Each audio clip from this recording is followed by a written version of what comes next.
thinking she's prime candidate for entering into where Shannon's at, putting a pacemaker in. And I should talk. I've on my third one. But how can you be happy about that? Then I was thinking about in class this morning, talking about relieving the debt of sin, having a clear conscience, things of that nature. Therein is happiness. In fact, you were reading in the 24th chapter of Acts this morning. And Paul talked about how he felt blessed. Some translations, the word blessed and happy are used interchangeably. For example, turn over to Acts, the 26th chapter, and look at verse 2. If you're looking in the King James translation, it reads as follows. I think myself happy. How could he be happy? I mean, he's in prison. He's standing before a tribunal. But what he's stating is an absolute fact. That happiness is not an automatic response. But it is a conscious choice that we make of our own volition. I determine if I'm going to be happy. I determine if I'm going to find contentment in whatever I do. So when Paul talked about in Acts 24, as you were talking this morning, about having a clear conscience, that is indicative of why he could say, consequently, King Agrippa, I think myself happy. That burden that had been there had been lifted. It had been raised tremendously. In the book of Philippians, first chapter, Paul deals with the idea of happiness, a mindset of rejoicing. And again, he's in prison. I mean, you look throughout the New Testament, and more often than not, Paul's in prison. He's struggling with different things. People are out to get him. And yet he goes, you know what? I have a clear conscience. I've done what I was supposed to do. The burden of sin's been removed from me. Oh, that doesn't mean I'm absolutely perfect. I'm not. But I think myself to be happy. Because I have trust, I have confidence that God is going to fulfill what he promised to me. And as he wrote in 2 Timothy 4, and not only to me, but to all who have loved his appearing. I have that confidence. And with that confidence, I pronounce myself happy. I'm content. Because that's part of what constitutes happiness. We know that happiness isn't found in material possessions. I mean, you can see on the overheads up there. Yakko, Wacko, and Dot. I love the Animaniacs. They're great. I wish they made more of them. But be that as it may. But what it is, when I see them, I smile. Do they make me happy? Eh. But what I do know for certainty is happiness is not found in material possessions. If you go back into the book of Ecclesiastes, into the 3rd chapter, well, actually, let's go into the 2nd chapter. Then we'll build over into the 3rd. But in Ecclesiastes, the 2nd chapter, Solomon talks about various things. He said to myself, I'm reading in verse 1, come now, I will test you with pleasure. So enjoy yourself, and behold, it too was futility. I said of laughter, it is madness. And of pleasure, what does it accomplish? I explored with my mind how to stimulate my body with wine. Stop and think about that. What's he talking about? I explored with my mind how to stimulate my body with wine while my mind was guiding me wisely. and how to take hold of folly until I could see what good there is for the sons of men to do under heaven the few years of their lives. I enlarge my works, and on and on and on it goes. He said, then what I came to discover was, it's vanity of vanity, all is vanity. So he said, I did not find happiness in material possessions, regardless of how grandiose they were. I did not find it in stimulation of an intoxicating nature, even though theoretically my mind was guiding me wisely. How can your mind guide you wisely when you're using something that's going to alter your mind?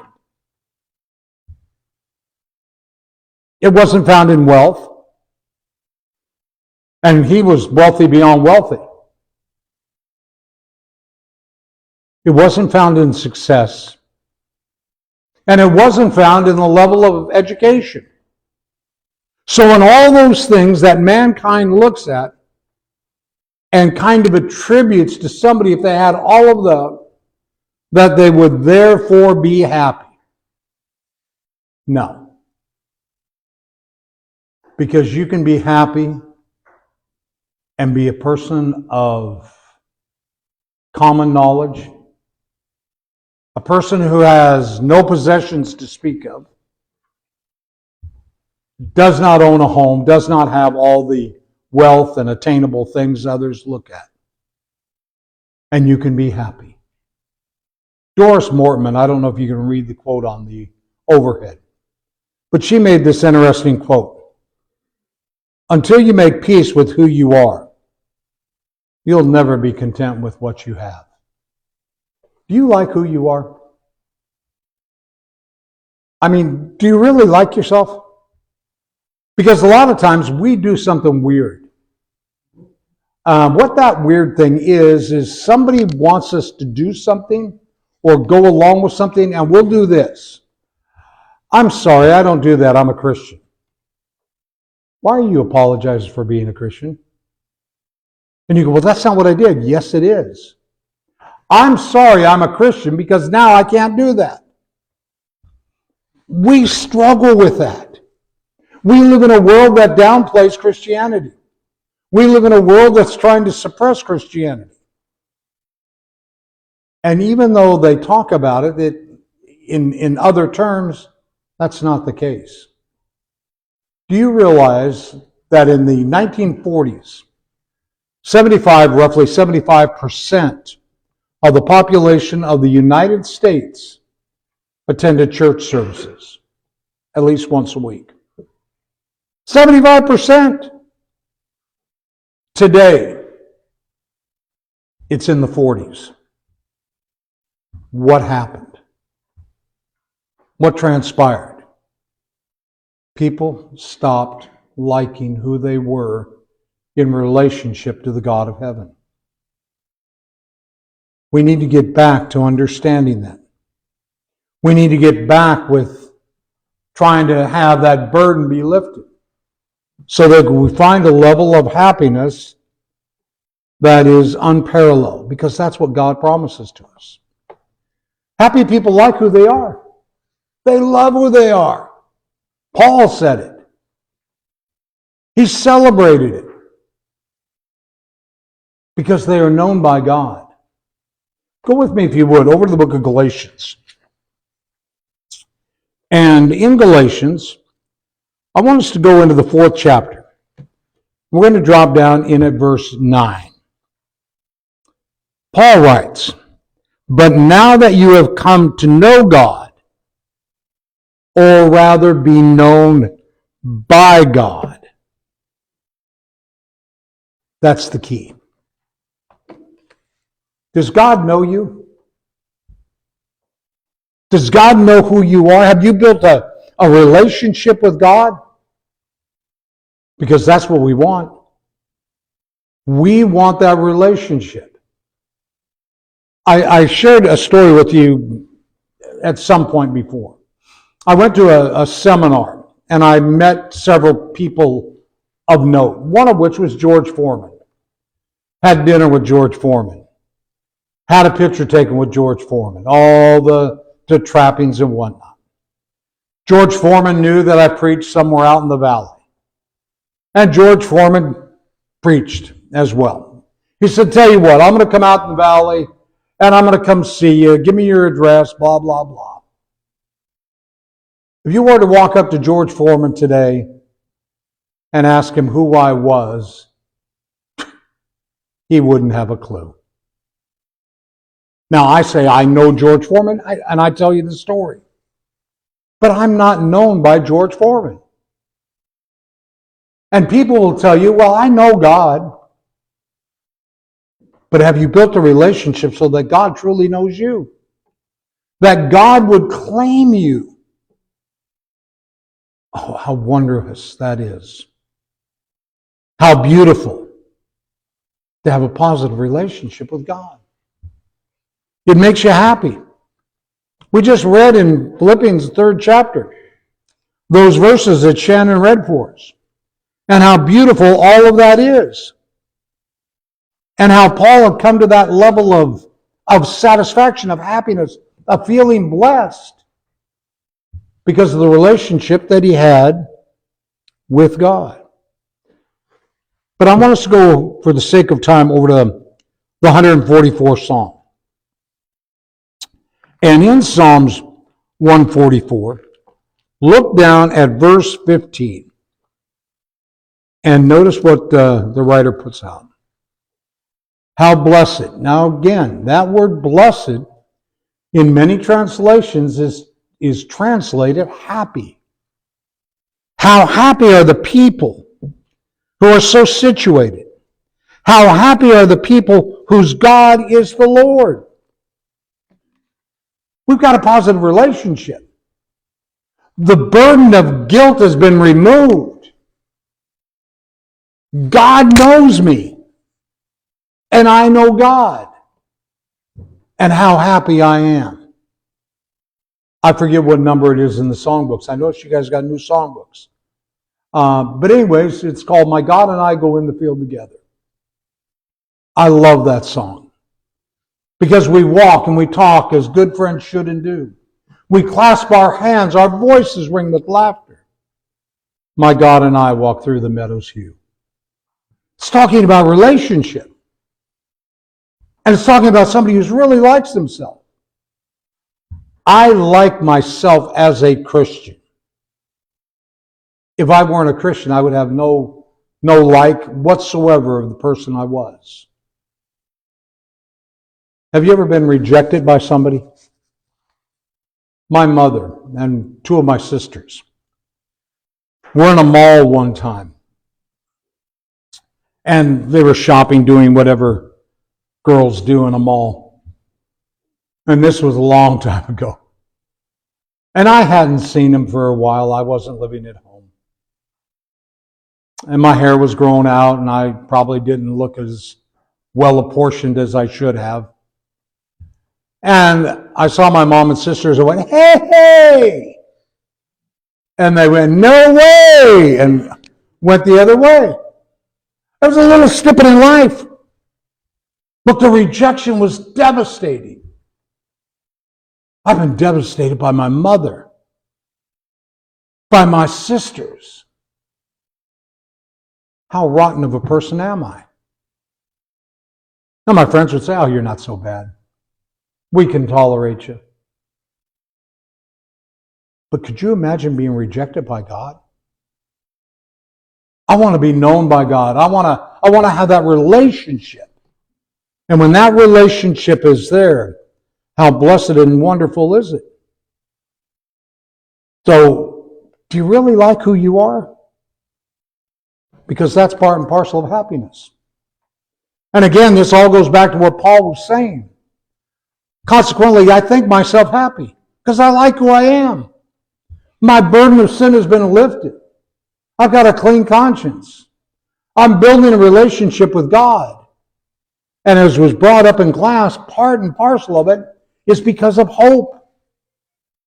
A hope, sure and steadfast, and one which enters within the veil. A sense of optimism.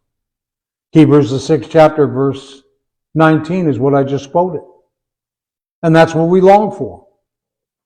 To have that hope situated, firm, established in every which way. We have a vision. It's clear. It is concise. We know what we're looking for. Why do we know what we're looking for? Because of what's seen in Galatians 2 and verse 20. It is no longer I who live, but Christ who lives in me. But now I have a vision. Now I'm looking forward to something. I'm full of hope. I'm optimistic. I'm alive. You're back in the Old Testament, or were a little bit ago. Go to the book of Proverbs. And go into the 29th chapter of Proverbs. And in Proverbs 29, let's see, go down to verse 18. 29:18. Where there is no vision, stop. Where there's no hope, where there's no looking forward to something. And that's true in any facet of life. If you don't have vision.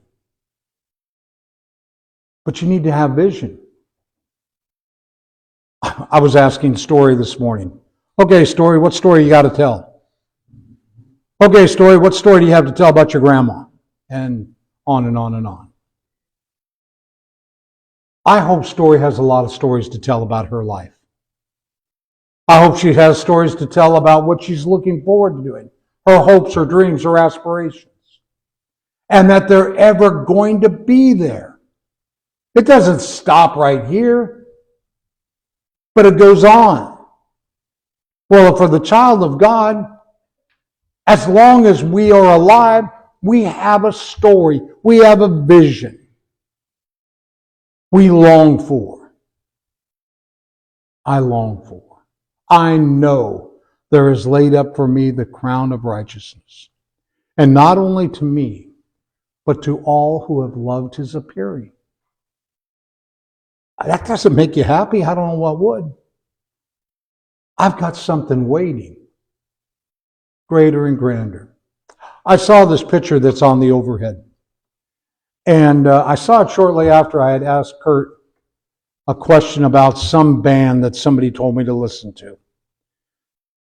And I watched a little bit of their stuff on YouTube. And I can't agree with everything they do, I'm sure. But the song that I watched and everything that went along with it just made me smile.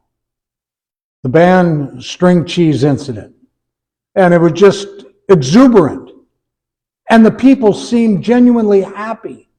And there was stars floating in the auditorium, and it just was indicative of a vision. Now I could talk about what kind of vision they were having, but it was hope-filled. Well, that's what's going on back here in Proverbs 29. Because in 29:18, where there is no vision, the people are unrestrained. But happy is he who keeps the law. That was brought out in class this morning. That when you have that level of contentment, that level of satisfaction, that level of a clear conscience, there's nothing that can stop happiness from coming in. Because we know we keep the law.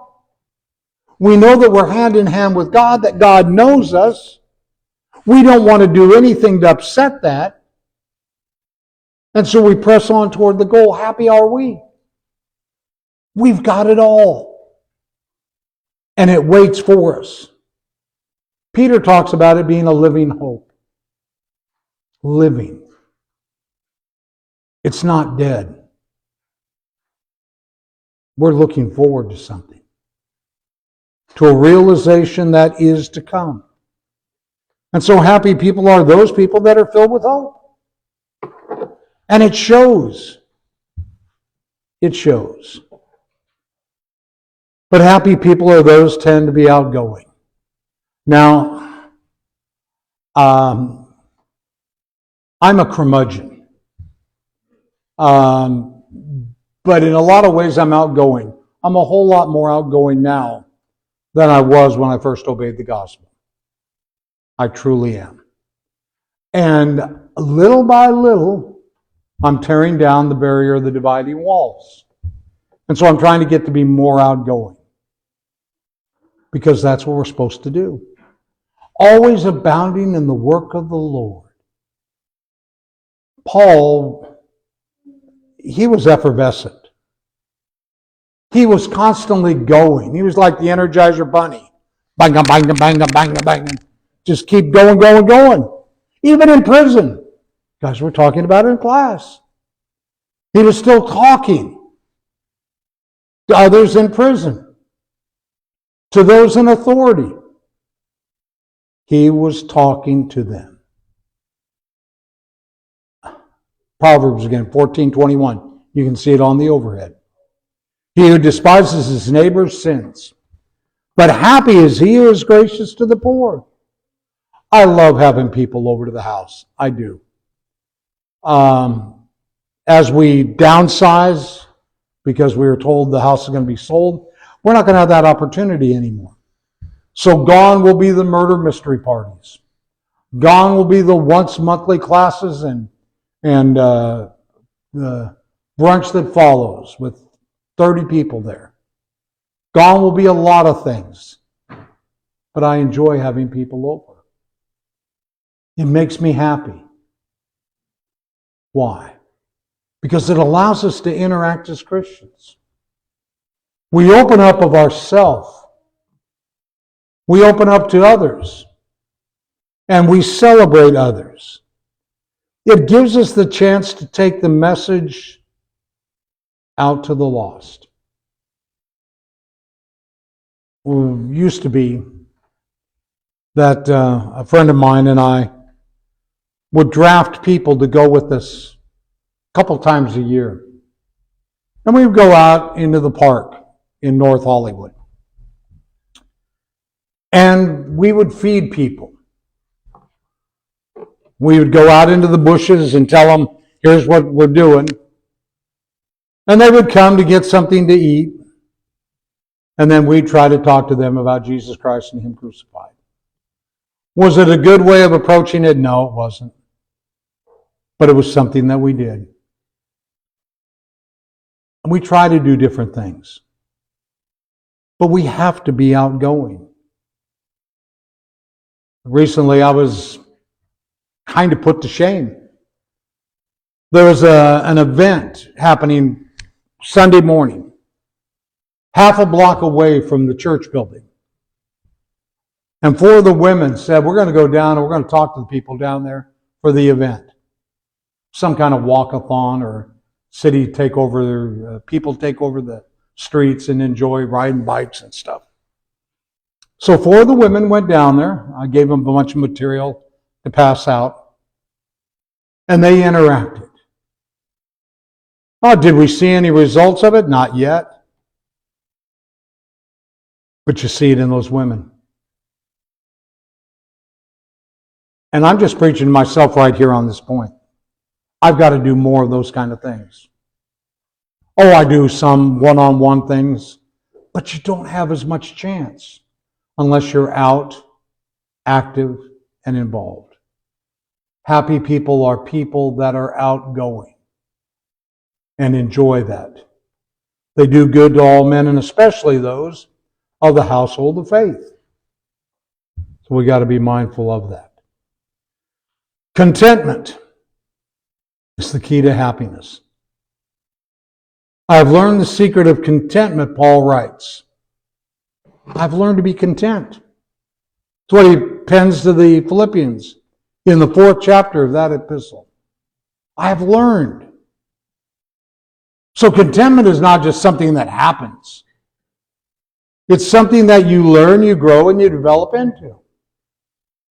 So apparently Solomon never did, because Solomon said, I tried this, I tried that. And he ultimately said, I saw it didn't have any worth or value. But yet we see that even when Solomon was old, he did not come back to God. His foreign wives and wives turned his heart away from God.